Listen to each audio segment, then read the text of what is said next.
Welcome back. ಯಾವ ಹೆಣ್ಮಕ್ಳಿಗೆ lipstick ಗೊತ್ತಿಲ್ಲ ಅಥವಾ ಅವ್ರು ಬಳಸಲ್ಲ ಹೇಳಿ. ಬಟ್ ಲಿಪ್ಸ್ಟಿಕ್ ಹಚ್ಚಿದ್ರೆ ಕ್ಯಾನ್ಸರ್ ಬರುತ್ತಂತೆ ಅಥವಾ ಬರುತ್ತಾ ಅನ್ನೋ ಪ್ರಶ್ನೆ ಸದ್ಯಕ್ಕೆ ಕಾಡ್ತಾ ಇದೆ. ನೀವು ಬಳಸೋ ಲಿಪ್ಸ್ಟಿಕ್ನಲ್ಲಿ ಕ್ಯಾನ್ಸರ್ ಬರುವಂತಹ ಡೇಂಜರಸ್ ಕೆಮಿಕಲ್ ಇರೋದು ಸತ್ಯಾನಾ? ಈ ಬ್ರ್ಯಾಂಡೆಡ್ ಹೆಸರಲ್ಲಿ ಫೇಕ್ ಕಾಸ್ಮೆಟಿಕ್ಗಳು ಮಾರ್ಕೆಟಿಗೆ ಲಗ್ಗೆ ಇಟ್ಟಿದಾವ? ಹಾಗಾದ್ರೆ ಈ ಲಿಪ್ಸ್ಟಿಕ್ನಲ್ಲಿ ಕ್ಯಾನ್ಸರ್ ಬರ್ಸುವಂತಹ ಯಾವೆಲ್ಲ ಡೇಂಜರಸ್ ಕೆಮಿಕಲ್ ಇದಾವೆ ಗೊತ್ತಾ ನಿಮಗೆ? ನಮಗೆ ಗೊತ್ತಿಲ್ಲದೆ ನಾವು ಪ್ರತಿನಿತ್ಯ ದುಡ್ಡು ಕೊಟ್ಟು ವಿಷ ತಗೊಳ್ತಾ ಇದ್ದೀವ ಅಥವಾ ವಿಷವನ್ನು ಹಚ್ಕೊಳ್ತಾ ಇದ್ದೀವ? ಒಂದೊಂದಾಗಿ ನಿಮಗೆ ಹೇಳ್ತಾ ಹೋಗ್ತೀನಿ. ಲಿಪ್ಸ್ಟಿಕ್ ಬಳಸಬೇಕಾ ಅಥವಾ ಬೇಡವಾ? ಲಿಪ್ಸ್ಟಿಕ್ ಬಳಸಿದ್ರೆ ಏನಾಗುತ್ತೆ? ಹಾಗಾದ್ರೆ ಆರೋಗ್ಯದಲ್ಲಿ ಏರುಪೇರಾಗುತ್ತಾ? ಕ್ಯಾನ್ಸರ್ ಅಂತಹ ಮಾರಕ ಕಾಯಿಲೆಗಳು ವಕ್ಕರಿಸ್ಕೊಳ್ಳುತ್ತಾ? ಹಾಗಾದ್ರೆ ಲಿಪ್ಸ್ಟಿಕ್ ಬ್ಯಾನ್ ಆಗುತ್ತಾ? ಇವೆಲ್ಲವನ್ನ ಎಳೆಯಾಗಿ ಬಿಚ್ಚಿಡ್ತಾ ಹೋಗ್ತೀನಿ. ಲಿಪ್ಸ್ಟಿಕ್ ಬ್ಯಾನ್ ಅಂದ ತಕ್ಷಣ ಹೆಣ್ಮಕ್ಳಿಗೆ ಸಹಜವಾಗಿ ಆತಂಕ ಆಗುತ್ತೆ. ನೋಡ್ರಿ, ಬೆಂಗಳೂರಿನಲ್ಲಿ ಬ್ರ್ಯಾಂಡೆಡ್ ಹೆಸರಲ್ಲಿ ನಕಲಿ ಕಾಸ್ಮೆಟಿಕ್ಗಳನ್ನ ಸೇಲ್ ಮಾಡಲಾಗ್ತಾ ಇದೆ. ಈ ನಕಲಿ ಲಿಪ್ಸ್ಟಿಕ್ಗಳು, ಪೌಡರ್ಗಳು, ಫೇಶಿಯಲ್ ಕ್ರೀಮು, ಸ್ಕಿನ್ ಸೆರಮ್ಗಳು, ಹೀಗೆ ಅತಿ ದೊಡ್ಡ ನೆಟ್ವರ್ಕ್ ಎಕ್ಸ್ಪೋಸ್ ಆಗ್ತಾ ಇದೆ. ಇದ್ರ ಬೆನ್ನಲ್ಲೇ ಫುಡ್ ಸೇಫ್ಟಿ ಇಲಾಖೆ ಅಧಿಕಾರಿಗಳು ಏನ್ ಮಾಡಿದ್ರು, ಅಲರ್ಟ್ ಆದ್ರು, ರೈಡ್ ಮಾಡಿದ್ರು. ಎಲ್ಲೆಲ್ಲಿ ರೈಡ್ ಮಾಡಿದ್ರು? ಅನುಮಾನ ಎಲ್ಲೆಲ್ಲಿ ಬರುತ್ತೋ ಎಲ್ಲ ಕಡೆ ಕಾಸ್ಮೆಟಿಕ್ಸ್ಗಳನ್ನ ಸೀಸ್ ಮಾಡಿ ಆ ಸ್ಯಾಂಪಲ್ಸ್ಗಳನ್ನು ತಗೊಂಡು ಲ್ಯಾಬಿಗೆ ಟೆಸ್ಟಿಗೆ ಅಂತ ಕಳಿಸಿದ್ದಾರೆ. ಈಗ ಅದರ ರಿಪೋರ್ಟ್ ಬಂದಿದೆ. ಟೆಸ್ಟಿಗೆ ಒಳಪಡಿಸಿದಂತಹ ಸುಮಾರು 23 ಕಾಸ್ಮೆಟಿಕ್ಸ್ ಮಾದರಿಗಳಲ್ಲಿ ಅಪಾಯಕಾರಿ ಕೆಮಿಕಲ್ ಹಾಗೂ ಲೋಹದ ಅಥವಾ ಮೆಟಲ್ ಅಂತ ಏನು ಕರಿತೀವಿ, ಇದರ ಅಂಶ ಪತ್ತೆಯಾಗಿದೆ. ಕೆಲವು ಸ್ಯಾಂಪಲ್ಗಳಲ್ಲಿ ಕಾರ್ಸೋಜೆನಿಕ್ ಅನ್ನುವ ಅಂಶ, ಅಂದರೆ ಇದು ಕ್ಯಾನ್ಸರ್ ಕಾರಕ ಅಂತ ಕರೀತಾರೆ. ಕ್ಯಾನ್ಸರ್ ಬರೋಕ್ಕೆ ಸಪೋರ್ಟ್ ಮಾಡುವಂತಹ ಅಂಶ ಇದು ಕಾರ್ಸೋಜೆನಿಕ್ ಅಂತ ಕರೀತಾರೆ.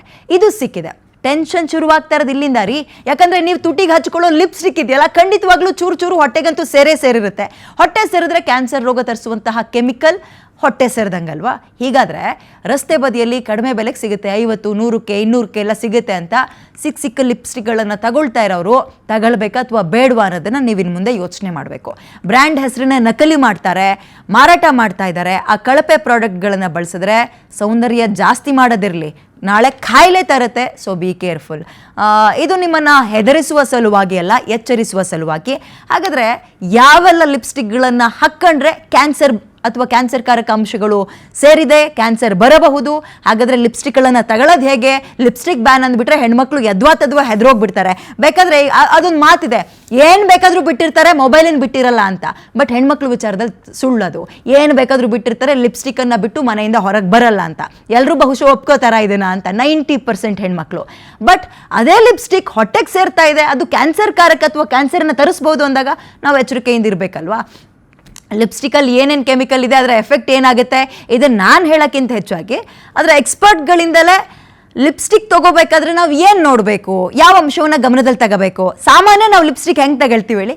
ಯಾವ ಶೇಡ್ ಚೆನ್ನಾಗಿದೆ, ಕಲರ್ ಚೆನ್ನಾಗಿದೆ, ಅದು ಏನೋ ಒಂದಷ್ಟು ವಿಚಾರಗಳನ್ನು ನೋಡ್ತೀವಿ ನಾವು. ಅದರಲ್ಲಿ ಸ್ಟಿಕ್ಕಿ ಆಗುತ್ತಾ, ಹಚ್ಚದ್ಮೇಲೆ ಡ್ರೈ ಆಗುತ್ತಾ, ತುಟಿಯ ಸಿಪ್ಪೆ ಒಣಗಿ ಹೊರಗೆ ಬರುತ್ತಾ, ಅಥವಾ ಇದು ಮ್ಯಾಟ್ ಫಿನಿಶಿಂಗಾ, ಗ್ಲಾಸಿಯಾ, ಏನೇನೋ ನೋಡ್ತೀವಿ. ಅದೆಲ್ಲ ನೋಡಬೇಕಾಗಿರೋದು ಆ್ಯಕ್ಚುಲಾಗಿ ಲಿಪ್ಸ್ಟಿಕ್ ತಗೊಳ್ಳೋದು ಹೇಗೆ. ಇದನ್ನು ನೋಡಿ, ಎಂಥ ಕಾಲ ಬಂದುಬಿಡ್ತು. ಲಿಪ್ಸ್ಟಿಕ್ ತಗೊಳ್ಳೋದು ಹೇಗೆ ಅಂತಲೂ ಟಿ ವಿಯಲ್ಲಿ ಕೂತ್ಕೊಂಡು ಅದಕ್ಕೆ ಎಕ್ಸ್ಪರ್ಟ್ಸ್ಗಳನ್ನು ಕರ್ಕೊಬಂದು ಹೆಣ್ಮಕ್ಳಿಗೆ ಬುದ್ಧಿ ಹೇಳುವಂತಹ, ಅಥವಾ ಇನ್ಕ್ಲೂಡಿಂಗ್ ನಾನು ಸೇರಿದಂತ ಹೇಳಿದ್ದು ಎಲ್ಲರೂ.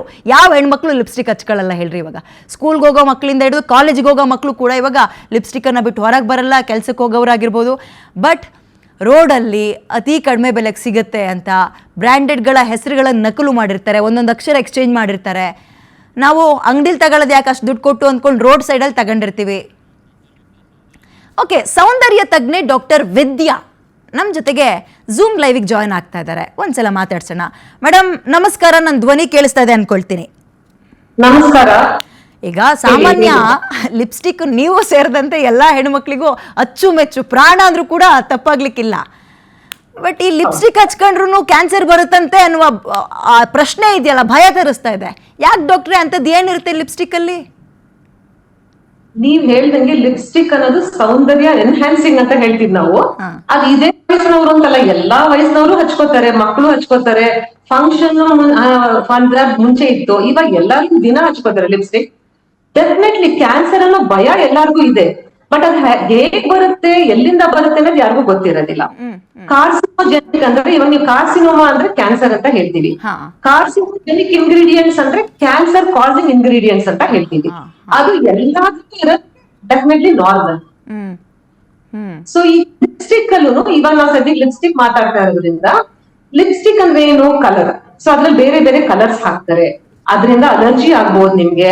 ಮಾಯಿಶ್ಚರೈಸಿಂಗ್ ಏಜೆಂಟ್ ಹಾಕ್ತಾರೆ. ನಿಮ್ಗೆ ಡ್ರೈ ಮಾಯಿಶ್ಚರೈಸಿಂಗ್ ತುಂಬಾ ಡ್ರೈ ಲಿಪ್ಸ್ ಬೇಕು ಅಂದ್ರೆ ಮ್ಯಾಟ್ ಫಿನಿಶ್ ಅಂತ ಕೊಡ್ತಾರೆ.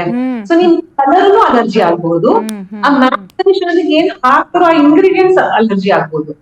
ಏನು ಕಾಸ್ಮೆಸ್ಯೂಟಿಕಲ್ ಇಂಡಸ್ಟ್ರಿ ಅಂತ ಹೇಳ್ತೀವಲ್ಲ, ಈ ಕಾಸ್ಮೆಟಿಕ್ ಇಂಡಸ್ಟ್ರಿ, ಈ ಒಳ್ಳೆ ಬ್ರಾಂಡೆಡ್ ಲಿಪ್ಸ್ಟಿಕ್ಸ್ ಯಾಕೆ ನಾವು ತಗೋಬೇಕು ಅಂತ ಹೇಳ್ತೀವಿ ಅಂದ್ರೆ ಅವರು ಟ್ರೈಡ್ ಅಂಡ್ ಟೆಸ್ಟೆಡ್ ಅಂತ ಹೇಳ್ತೀವಿ. ಕ್ಯಾನ್ಸರ್ ಕಾಸಿಂಗ್ ಇಂಗ್ರೀಡಿಯೆಂಟ್ಸ್ ಅಂತ ಇರುತ್ತೆ. ಈ ಟೆಸ್ಟ್ ಅವ್ರು ಪಾಸ್ ಆಗಿನೇ ಅವ್ರು ಲಿಪ್ಸ್ಟಿಕ್ಸ್ ಮಾಡ್ಬೇಕು, ಎನಿ ಕಾಸ್ಮೆಟಿಕ್ಸ್ ಆದ್ರೂ ಮಾಡ್ಬೇಕು. ಸೊ ಕಾಸ್ಮೆಟಿಕ್ ಸೇಫ್ಟಿ ರೆಗ್ಯುಲೇಷನ್ ಅಂತ ಇರುತ್ತೆ. ಆ ಕಾಸ್ಮೆಟಿಕ್ ಸೇಫ್ಟಿ ರೆಗ್ಯುಲೇಷನ್ ಅವ್ರು ಪಾಸ್ ಆದ್ರೇನೆ ಅದನ್ನ ಅವ್ರು ಅಪ್ರೂವ್ ಮಾಡೋದು. ಆ ಸುಮಾರು ವರ್ಷ ಟ್ರೈ ಮಾಡಿ ಟೆಸ್ಟ್ ಮಾಡಿ ರಿಲೀಸ್ ಮಾಡಿದಾಗ ಅದು ಇಟ್ಸ್ ಅ ಗುಡ್ ಬ್ರ್ಯಾಂಡ್ ಅಂತ ನಮ್ಗೆಲ್ಲ ಗೊತ್ತಿರುತ್ತೆ. ಡಾಕ್ಟ್ರೆ, ಈಗ ಸಾಮಾನ್ಯ ನನ್ನನ್ನು ಸೇರಿದಂತೆ ಆಲ್ಮೋಸ್ಟ್ ಹೆಣ್ಮಕ್ಳು ಲಿಪ್ಸ್ಟಿಕ್ ತಗೊಳಕ್ ಏನ್ ಮಾಡ್ತೀವಿ ನಾವು, ಶಾಪಿಗೆ ಹೋಗಿ ನನ್ನ ಸ್ಕಿನ್ ಟೋನಿಗೆ ಯಾವ ಕಲರ್ ಮ್ಯಾಚ್ ಆಗುತ್ತೆ, ಇದು ಗ್ಲಾಸಿಯಾ, ಇದು ಮ್ಯಾಟ್ ಫಿನಿಶಿಂಗಾ, ಇದನ್ನ ನೋಡ್ತೀವಿ. ಆಕ್ಚುಲ್ ಆಗಿ ಲಿಪ್ಸ್ಟಿಕ್ ತಗೋಬೇಕಾದ್ರೆ ನನಗೆ ಆರೋಗ್ಯ ಕೆಡಿಸ್ದಲ್ಲೇ ಇರೋ ರೀತಿಯಲ್ಲಿ ಲಿಪ್ಸ್ಟಿಕ್ ತಗೊಳ್ಳೋದು ಹೆಂಗೆ ಹೇಳ್ಕೊಡಿ ನಮ್ಗೆ. ಮತ್ತೆ ಅದು ಲಿಪ್ಸ್ಟಿಕ್ ಇಂಗ್ರೀಡಿಯೆಂಟ್ಸ್ ಹಾಕೋದಿಲ್ಲ ಅದ್ರ ಮೇಲೆ, ಅಂತ ಹಾಕ್ಬಿಡ್ತಾರೆ. ಇವಾಗ ಮಾಯಿಶ್ಚರೈಸಿಂಗ್ ಅಂತ ಹಾಕ್ಬಿಡ್ತಾರೆ. ನಿಮ್ಗೆ ಮಾಯಿಶ್ಚರೈಸಿಂಗ್ ಲುಕ್ ಬೇಕಾ, ಮ್ಯಾಟ್ ಫಿನಿಶ್ ಲುಕ್ ಬೇಕಾ ಅನ್ನೋದು ನಿಮ್ಗೆ ಇಂಡಿವಿಜುವಲ್ ಅದು. ನೀವ್ ಎಲ್ಲೋ ಬ್ಯೂಟಿ ಅಂಗಡಿಗಳಿಗೆ ಹೋಗಿ ಅಡ್ವೈಸರ್ ಅಂದ್ರೆ ಅವ್ರು ಪ್ರಾಡಕ್ಟ್ ಪ್ರಮೋಟ್ ಮಾಡ್ತಾರೆ. ಒಳ್ಳೆ ಅಡ್ವಾಂಟೇಜ್, ಒಳ್ಳೆ ಅಂಗಡಿಗೆ ಹೋದ್ರೆ ನಿಮ್ಗೆ ಒಳ್ಳೆ ಬ್ರ್ಯಾಂಡ್ ಸಿಗುತ್ತೆ. ನೀವ್ ಹೇಳ್ದಂಗೆ ರಸ್ತೆ ಬದಿಲ್ ಸಿಗೋದು ಅಥವಾ ಚಿಕ್ಕ ಅಂಗಡಿಲಿ ಸಿಗೋದು ಕಡಿಮೆ ಬೆಲೆ ಅನ್ಕೊಂಡು ನೀವು ತಗೊಂಡ್ರೆ ನಿಮ್ಗೆ ಅದ್ರಲ್ಲಿ ಫಸ್ಟ್ ಆಫ್ ಆಲ್ ಇಂಗ್ರೀಡಿಯೆಂಟ್ಸ್ ಗೊತ್ತಿರೋದಿಲ್ಲ, ಏನ್ ಹಾಕಿದ್ರೆ ಆ ಲಿಪ್ಸ್ಟಿಕ್ ಮಾಡೋದಕ್ಕೆ ಅಂತ ಗೊತ್ತಿರೋದಿಲ್ಲ. ಸೈಡ್ ಎಫೆಕ್ಟ್ ಆಗ್ಬೋದು, ನೀವ್ ಅದನ್ನ ನೆಕ್ತಾ ಅದ್ರ ಒಳಗಡೆ ಹೋಗ್ತಾನೆ ಇರುತ್ತೆ. ಲಿಪ್ಸ್ಟಿಕ್ ಕಲರ್ಸ್ ಮಾಡೋದಕ್ಕೆ ಹೆವಿ ಮೆಟಲ್ ಅಂತ ಹೇಳ್ತೀವಿ ನಾವು, ಲೆಡ್, ಆರ್ಸೆನಿಕ್, ಮರ್ಕ್ಯೂರಿ, ಇದರಿಂದ ಎಲ್ಲ ಕಲರ್ ಬರುತ್ತೆ. ಅದೆಲ್ಲ ಕ್ಯಾನ್ಸರ್ ಕಾಸಿಂಗ್ ಇಂಗ್ರೀಡಿಯೆಂಟ್ಸ್. ಸೊ ಅದು ಇರ್ಲೇಬಾರ್ದು. ಸೊ ಏನಾಗುತ್ತೆ, ಇವಾಗ ಬಿಗರ್ ಬ್ರಾಂಡ್ಸ್ ಅಲ್ಲಿ ಅದು ಇರೋದಿಲ್ಲ. ಸ್ಮಾಲರ್ ಬ್ರಾಂಡ್ಸ್ ಅಲ್ಲಿ ಅದು ಡೈರೆಕ್ಟ್ ಆಗಿ ಇಲ್ಲದೆ ಹೋದ್ರು ಕಂಟಾಮಿನೇಷನ್ ಅಂತ ಹೇಳ್ತೀವಿ, ಕಂಟಾಮಿನೇಷನ್ ಅಲ್ಲಿ ಅದಿದ್ರೆ ಇರಬಹುದು. So that is cancer causing agent. ಅಂದ್ರೆ ಕ್ವಾಂಟಿಟಿ ನೋಡ್ಬಿಡ್ರಿ, ಕ್ವಾಲಿಟಿ ನೋಡಿ ಅಂತ ಇದೀರಿ. 100-200 ಸಿಕ್ತು ಅಂದ್ಕೊಂಡು 2-3 ತಗೊಂಡ್ ದಿನ ಹಚ್ಕೊಳಕ್ ಹೋಗ್ಬಿಡಿ. ಊಟದ ಜೊತೆಗೆ ಅದನ್ನು ತಿನ್ಬೇಡ್ರಿ.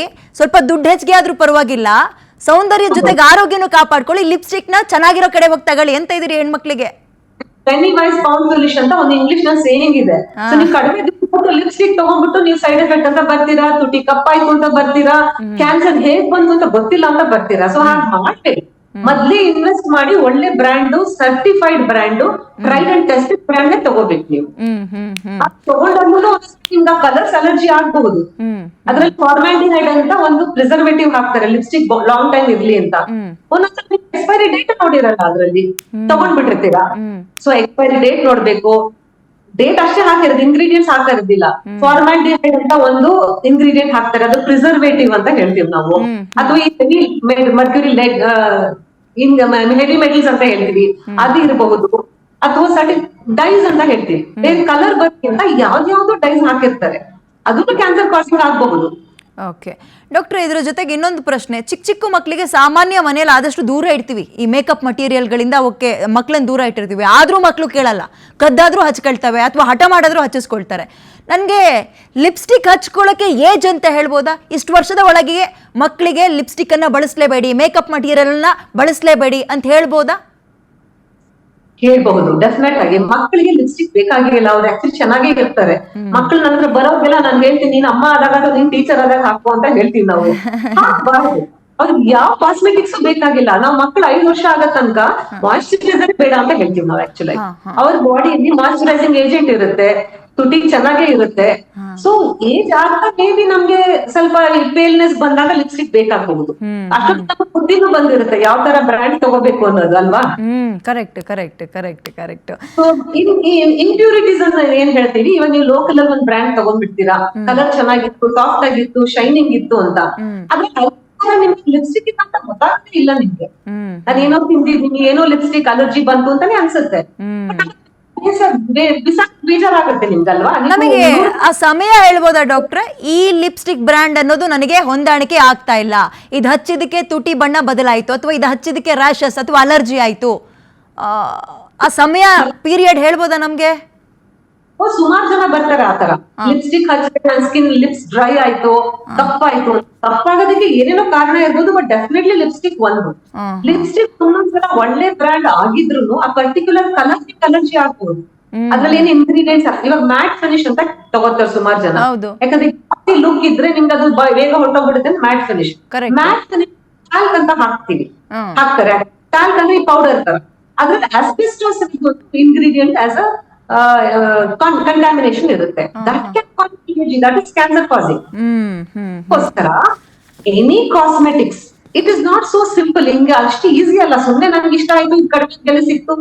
ಇವಾಗ ಎಷ್ಟೋ ಜನ ಲೇಬಲ್ಸ್ ಇಲ್ದಿರೇ ಮಾರ್ತಾರೆ. ಲಿಪ್ಸ್ಟಿಕ್ ಅಂತ ಎಷ್ಟೊಂದು ಕಾಸ್ಮೆಟಿಕ್ ಲೇಬಲ್ಸ್ ಇರೋದಿಲ್ಲ, Correct. ಅದ್ರಲ್ಲಿ ಇಂಗ್ರೀಡಿಯೆಂಟ್ಸ್ ಗೊತ್ತಿರೋದಿಲ್ಲ. ಸೊ ಅದಕ್ಕೆ ಅಂತದನ್ನೆಲ್ಲ ತಗೋಬೇಡಿ. ಫ್ರಮ್ ಕ್ಯಾನ್ಸರ್ ಟು ಅಲರ್ಜಿ ಏನಾದ್ರೂ ಆಗ್ಬೋದು. Anyway, thank you so much ಡಾಕ್ಟ್ರೆ. ಹೆಣ್ಮಕ್ಳಿಗೆ ಬಹಳ ಎಚ್ಚರಿಕೆಯಿಂದ ಇರೋಕ್ಕೆ ಒಳ್ಳೆ ಮೆಸೇಜ್ ಅನ್ನ ಪಾಸ್ ಮಾಡಿದ್ರಿ, ಅದರಲ್ಲೂ ಲಿಪ್ಸ್ಟಿಕ್ ವಿಚಾರಕ್ಕೆ ಸಂಬಂಧಪಟ್ಟಂತೆ. Thank you so much. Okay, ಈ ಹೋಟೆಲ್ಗಳ ಮೇಲೆ, ಅದರಲ್ಲೂ ದೊಡ್ಡ ದೊಡ್ಡ ಹೋಟೆಲ್ ರೀ, 5 ಸ್ಟಾರು 3 ಸ್ಟಾರ್ ಅನ್ನೋ ಹೋಟೆಲ್ಗಳು, ಪಬ್ಬು ಬಾರು, ನೀವು ಒಂದ್ಸಲ ಹೋದ್ರೆ 15-20 ಸಾವಿರ ಬಿಲ್ ಹಾಕದೆ ಅಥವಾ ಬರೆ ಇಲ್ದೆ ಹೊರಗೆ ಕಳ್ಸಲ್ಲ ಅಂತ ಹೋಟೆಲ್ಗಳ ಕಿಚನ್ ಕರ್ಮಕಾಂಡ ಹೆಂಗೆ ಅಂದ್ರೆ, ಹೋದ್ ವರ್ಷ ತಂದಿದ್ದು ಮೀನಿನ ಮಾಂಸ, ಕೋಳಿ ಮಾಂಸ, ಬಾತುಕೋಳಿ ಮಾಂಸ, ದನದ ಮಾಂಸ ಹಂಗೆ ಫ್ರೀಸರಲ್ಲಿ ಬಿದ್ದಿದಾವಂತೆ. ರೈಡ್ ಮಾಡ್ತಾ ಇದ್ದಂಗೆ ಆಫೀಸರ್ಸ್ಗಳಿಗೆ ಭಯ ಉಂಟಾಗ್ಬಿಟ್ಟಿದೆ. ಈಗ ಸ್ಯಾಂಪಲ್ಸ್ಗಳನ್ನು ಕಳಿಸಿದ್ದಾರೆ ಲ್ಯಾಬಿಗೆ. ಅದೇನೇನಾಗಿದೆ ನೋಡೋಣ. ನೀವು ಕೂಡ ಕರೆ ಮಾಡ್ಬೋದು. ನಿಮಗಿಂತಹ ಅನುಭವಕ್ಕೆ ಏನಾದರೂ ಬಂದಿತ್ತಾ, ನಮ್ಮ ಜೊತೆ ಹಂಚ್ಕೊಳ್ಳಿ ಅಂತ ಹೇಳ್ತಾ ಒಂದು ಚಿಕ್ಕ ಬ್ರೇಕ್ ತಗೊಂಡು ವಾಪಸ್ ಬೇಗ ಬರ್ತೀನಿ. ಎಲ್ಲೂ ಹೋಗದೆ ಕಾಯ್ತಾ ಇರಿ.